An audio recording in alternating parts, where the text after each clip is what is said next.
بسم اللہ الرحمن الرحیم۔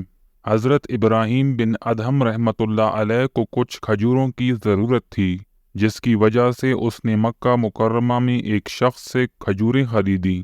کھجوریں خریدنے کے دوران کچھ کھجوریں دونوں پاؤں کے درمیان گر گئیں، تو انہوں نے سوچا کہ میری خریدی ہوئی کھجوریں ہیں، لہٰذا انہوں نے اٹھا کر کھا لی۔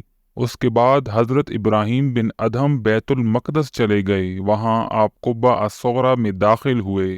وہاں کا دستور تھا کہ قبہ میں جو کوئی ہوتا اس کو وہاں سے عصر سے پہلے نکال دیتے تھے، کیونکہ وہ جگہ عصر سے ساری رات تک فرشتوں کے لیے مخصوص تھی۔ فرشتے عصر کے بعد آتے اور ساری رات عبادت میں گزارتے، اس لیے وہاں کے منتظمین نے سب لوگوں کو نکال دیا اور جگہ خالی کر دی، لیکن ابراہیم بن ادہم چھپ گئے، جس کی وجہ سے منتظمین ان کو نہیں دیکھ سکے اور ساری رات انہوں نے قبہ میں گزار دی۔ جب فرشتے آئے تو وہ کہنے لگے، لگتا ہے یہاں کوئی انسان بھی موجود ہے۔ ان میں سے ایک کہنے لگا، حضرت ابراہیم بن ادہم معلوم ہوتے ہیں۔ دوسرا کہنے لگا، ہاں وہی ہے۔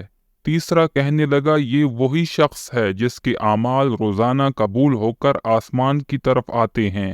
چوتھا کہنے لگا، یہ بات تو ٹھیک ہے، مگر 1 سال ہو گیا ہے کہ اس کی عبادت آسمان پر نہیں آ رہی، کیونکہ اس نے بازار سے 2 کھجوریں اپنی سمجھ کر کھا لی تھیں۔ پھر تمام فرشتے اپنی عبادت میں مشغول ہو گئے۔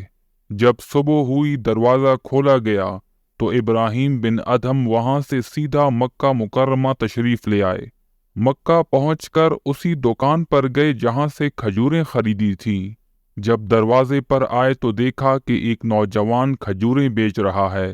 ابراہیم بن ادہم رحمۃ اللہ علیہ نے پوچھا، یہاں ایک بزرگ ہوتے تھے، وہ کہاں ہیں؟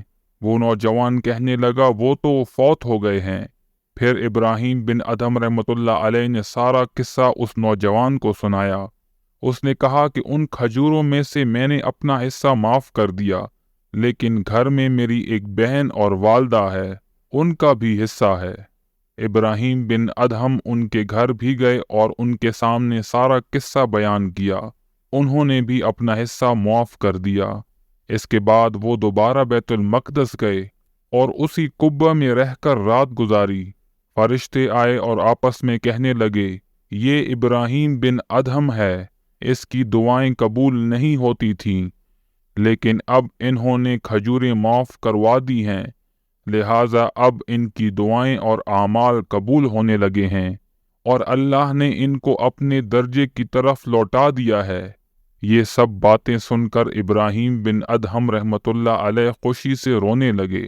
سلطان ابراہیم بن ادہم ایک دریا کے کنارے کچھ سلائی کر رہے تھے۔ اسی وقت سلطان کے ایک وزیر کا وہاں سے گزر ہوا۔ وہ کہنے لگا کہ یہ ملا کتنا بے وقوف ہے کہ سلطنت چھوڑ کر یہاں سلائی کر رہا ہے۔ وہ دل میں سوچنے لگا کہ واقعی ملا بہت بے وقوف ہوتے ہیں۔ ابراہیم بن ادہم نے وزیر کو بلا لیا کہ ادھر آؤ۔ ابراہیم بن ادہم نے اپنی سوئی پانی میں ڈال دی اور فرمایا، اے مچھلیوں، میری سوئی لاؤ۔ 1,00,000 مچھلیاں سونے کی سوئیاں لے آئیں۔ ابراہیم بن ادہم نے ان کو ڈانٹ کر کہا کہ مجھے میری لوہے والی سوئی چاہیے، مردوں کے لیے سونا حرام ہے۔ ایک مچھلی نے پانی میں غوطہ لگایا اور وہ لوہے والی سوئی لے آئی۔ یہ سب دیکھ کر وزیر رونے لگا کہ میں آپ کو بے وقوف سمجھ رہا تھا، لیکن یہ میری بے وقوفی، میں آپ جیسے ولی اللہ کو نہ پہچان سکا۔ وہ وزیر کہنے لگا کہ ہائے، میں کتنا محروم ہوں کہ آپ جیسے ولی اللہ کی شان میں گستاخی کیے جا رہا تھا۔ آپ تو پہلے خشکی کے بادشاہ تھے، لیکن ابھی آپ خشکی اور تری دونوں کے بادشاہ ہیں۔ پھر اس نے کہا، یہ نسبت مع اللہ کی دولت مجھ کو بھی دے دیجیے۔ ابراہیم بن ادہم نے فرمایا، اچھا 6 مہینے میرے ساتھ رہ جاؤ۔ 6 مہینے وزیر ابراہیم بن ادہم کی خدمت میں رہا اور ولی اللہ بن کر واپس ہوا۔ امید ہے آج کی ویڈیو آپ لوگوں کو پسند آئی ہوگی۔ مزید ویڈیوز کے لیے میرے چینل کو سبسکرائب کریں۔ السلام علیکم ورحمۃ اللہ وبرکاتہ۔